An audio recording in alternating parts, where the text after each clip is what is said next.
Bob Marley, One Love. I saw this last night. Now, I walked into the movie, I guess you could say I walked into the movie blind. I didn't know anything about Bob Marley before going to see this. You know, I know his music, I know his songs. He's easily recognizable, one of the most recognizable artists of all time. But as far as, you know, information about the man himself, I didn't know anything. I knew basic stuff. I knew his son's name was Ziggy. I knew he was from Jamaica. He sang reggae. That's basically my knowledge of Bob Marley. So I was going into this movie hoping I would gain some insight as to who he was, not just who he was in relation to his music, but who he was as a person.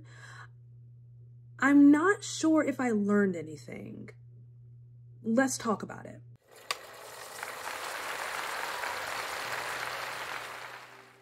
Kingsley Ben-Air plays Bob Marley. He was one of the Kens in Barbie. He was in One Night in Miami, where he portrayed Malcolm X. He was also in World War Z. Lashana Lynch was, well, she is Maria Rambeau. So she was in Captain Marvel and she was in the Marvels, and I'm guessing she's going to be reprising that role at some point, probably, if they're continuing in this direction. She was also Miss Honey in Matilda the Musical from Netflix. And then you have Ronaldo Marcus Green directing.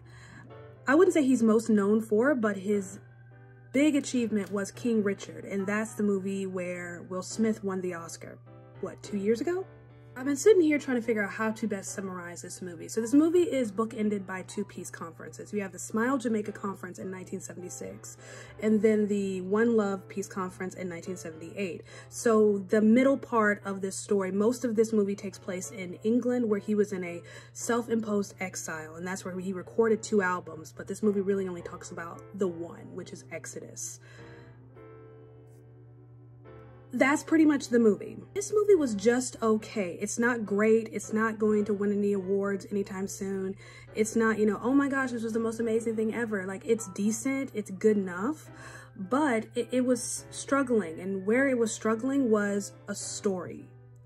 This is something I'm noticing with quite a few biopics lately, is they seem to lack a story. They can't quite narrow down a center for the movie, something for the movie to revolve around, and that's how we build our story, that's how we build conflict. Instead, we're getting just events. It's almost little episodes. This movie isn't as episodic as I've seen other biopics. Probably the most episodic biopic that I've seen recently would be the Whitney Houston movie from last December, where it was just event. We were just seeing a timeline. I described this movie as like, I mean, this could have been a documentary. It was like watching a dramatized documentary, just watching somebody kind of play the part as we're being told the events of this man's life. But there is no center of gravity. When you're going to do a cinematic, you know, portrayal of a real life human being, you have to find something in that person's life to kind of make your center. And then you have to build a story into that and out of that. That doesn't happen here. Instead, it's just, oh, there was a peace conference or concert. I keep calling it a conference, but a peace concert. He almost died, and then he went to England. He wrote some songs and met some people, and then he got a cancer diagnosis, and things seemed to be on the up and up, and it was a decision was made that he had to go back to Jamaica. He went back to Jamaica, and the movie kind of ends. We get a little bit of that Smile Jamaica concert, but we really get nothing in terms of any scenes from that One Love concert, which is what I was looking forward to. That was like one of my favorite parts of the trailer, where he's standing there with the microphone and he's listening to the people sing his lyrics back. That's such a special moment, I think, for any artist, when you realize that people have just fallen in love with the words that you've written. We didn't get that at all. We don't really get any scenes from the One Love concert itself. We just get a kind of a crowd shot so we can see how many people are there. But then the movie abruptly ends, and then we get this is what happened in the later part of Bob Marley's life. You know, those regular title cards. But there's no story. There's nothing that really glues this story together. There's no rise and fall. There's no conflict. There is no opportunity for character development here at all. But that being said, you know, Kingsley Ben-Air, Bob Marley, and Lashana Lynch, Rita, give some amazing performances. Kingsley Ben-Air does such a great job.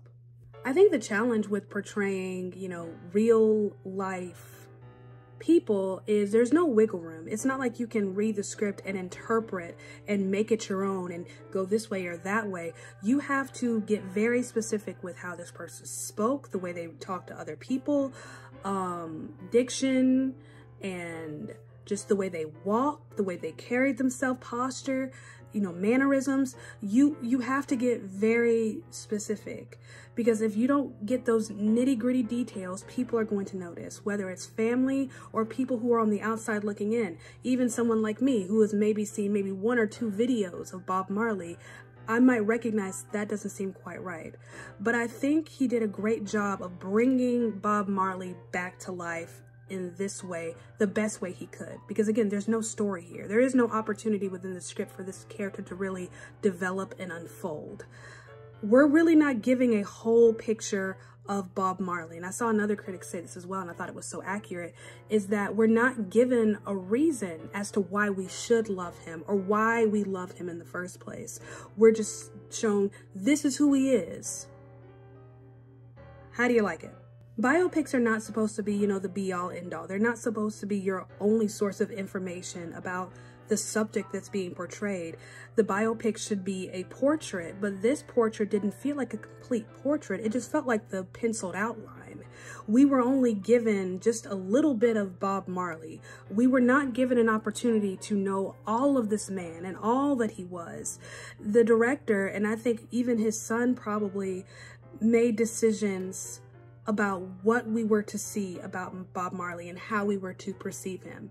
Because later, when I did a little more research about Bob Marley and his life, he was a very complicated man who did some very complicated things. He had children out of wedlock while he was married, multiple affairs.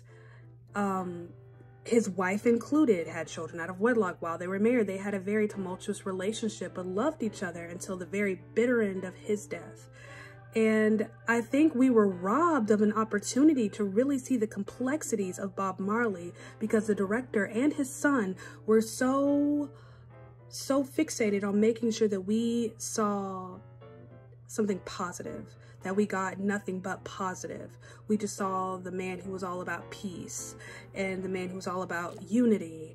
And we got some, you know, a little bit of things that one might constitute a red flag. You know, this man who doesn't want to go to the doctor, this man who is ill-tempered at times and, you know, gets in altercations. He can be a little violent, but there are interpersonal things that we were never allowed to explore in this movie. We were very much held at a distance, and I think that failed this movie. I think if we were allowed to dig deeper or go deeper with Bob Marley, we would have gotten that story that this movie so desperately needed.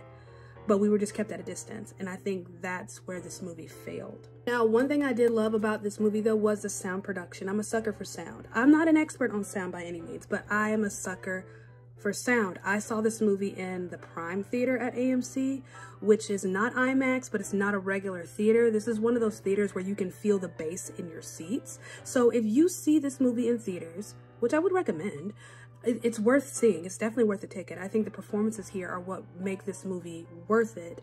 So if you do see this movie in theaters, I highly recommend seeing it in either something like a Prime Theater, if your theater has something like that, something that's a little more than standard digital, or IMAX, something that's going to give you that full surround sound feeling, because the music is meant to be felt in this movie. So you're not just supposed to just hear it, but you're supposed to also feel it.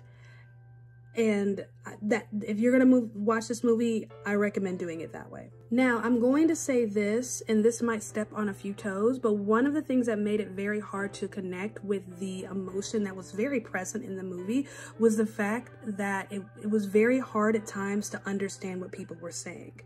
I'm American, right? So I speak American Standard English. English is not the same everywhere you go. There are different grammar rules, slang, words mean different things in different places. And American Standard English and Jamaican Standard English, which is what the people in this movie are speaking, I'd say good 80% of the time. Apples and oranges, same language, just different trees. very different. The grammar structure is so different. The words they're using are different. We would never use words in that way that mean that way. They do in their culture, and it's cool and it sounds beautiful. But for the first, I'd say 15 to 20 minutes of the movie, I couldn't understand a word anyone was saying. And it made it very hard for me to kind of connect with the characters. There was a language barrier. Like, how do you rectify that though? I think if this was just a regular run-of-the-mill old movie, it wasn't a biopic, you probably could have gotten away with an authentic Jamaican accent with a little bit of American Standard English grammar thrown in there so that an American audience can understand. If the movie is intended for American audiences, because you want your audience to understand. But since this is a biopic and we're talking about very real people, you have to be authentic. So how do you walk that line? I mean, I've seen biopics where, like Napoleon, for instance, everyone has a British accent. Nobody's speaking a French accent. You know, the television show The Chosen, they all have a very generic Middle Eastern sounding accent. It's nowhere specific, but it doesn't sound like the US. So there's a separation, but also because we can understand them, we can connect with these characters. I had a hard time understanding these actors when they were speaking, and it made it very hard to connect with the film. I don't know what would have made it better, what they could have done differently. I don't know if I would recommend they do anything differently. Maybe subtitles. Subtitles would have been nice. Because they're speaking English. It's the same language, just different grammar. The grammar structure is just so different. I had a hard time understanding and keeping up. I'm trying to listen to them and also translate in my head the best I can so that I can make it make sense. So it was this processing part of the movie that I was not prepared for that made it hard to connect with the movie on that first go. Now, if I were to watch this movie again because I've already seen it and I know what's happening, I think my experience is going to be a bit different. But that made me a little sad because there is no story here. The story is just not present. The actors, though, are doing such a great job, emoting very well, but because I'm having a hard time understanding them, I can't connect with the emotion, and that made me a little sad. But they all sounded so pretty. It's such a beautiful, I don't want to say language because it's dialect. It's such a beautiful dialect. It's music to the ears, and it sounds good, and it's beautiful. It's like a lullaby in my head, listening to them speak. I just had a hard time understanding them, and it made me really sad. I will say this though, I think there is a certain benefit, and this has nothing to do with the movie, complete tangent, but I think there's a certain benefit to movies such as these being shown to American audiences. Because we do learn foreign languages over here, you know, Spanish, French. I live in New Orleans, so French immersion schools, kids are learning French from like, you know, preschool up until 12th grade. So French, Spanish, Latin, Japanese are popular languages you'll see in schools. You'll have Hebrew schools for Orthodox Jews where they're learning Hebrew from like kindergarten to 12th grade. German is another language that's taught in schools. I almost took German in 6th grade, but I ended up going to a different school. So we do learn foreign languages here in the United States, but we don't have a whole lot of opportunities to practice speaking those languages because we are so isolated over here and English is the dominant language. So we end up losing what we've learned oftentimes. So unless you study abroad or you immerse yourself in communities in which that language is predominantly spoken, you end up losing that language. So I think movies such as these that can take cultures from other places and bring it to us, because getting out of here is expensive. I think there is a benefit for us as Americans to really experience the world in that way through film. So as difficult as it was for me to understand what was being said by the actors, I would love to see more movies like this that force American ears outside of their comfort zone. Parental units. I'm going to answer your most burning question. Is this movie appropriate for my child? Now, let me look up the rating real quick. I want to say this is, I think it's rated R because I got carded. Crazy, right? As me at my big age. Nope, it's PG-13. So this movie's PG-13 and there is some violence, gun violence in the movie.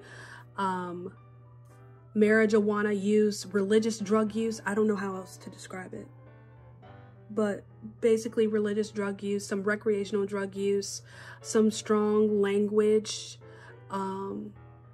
There is one word that he said, bombaclad, and I had a little happy moment because I'm like, I know what that means. But that's basically it. I mean, you have some gun violence, so this is, you know, true of a political time. And then the recreational drug use and also religious drug use that accompanied his faith. But that's pretty much it. I mean, it's PG-13. Use your discretion. Okay, I just remembered this. Another thing this movie did was weird. So you had the title cards at the beginning letting us know that Bob Marley, it's this year and he's about to do this thing with all these things happening. So they set the movie up to have this big political backdrop that never happened.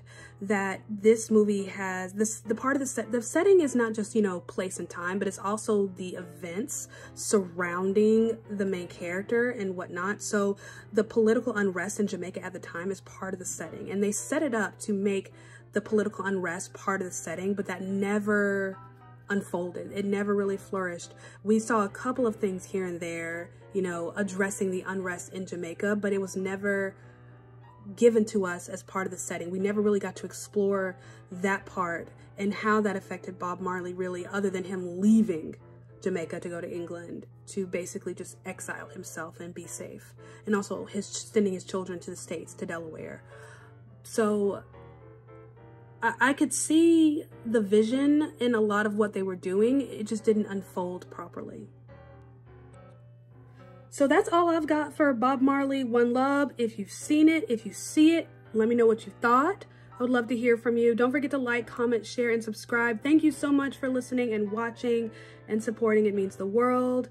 I love you, and I will see you next time.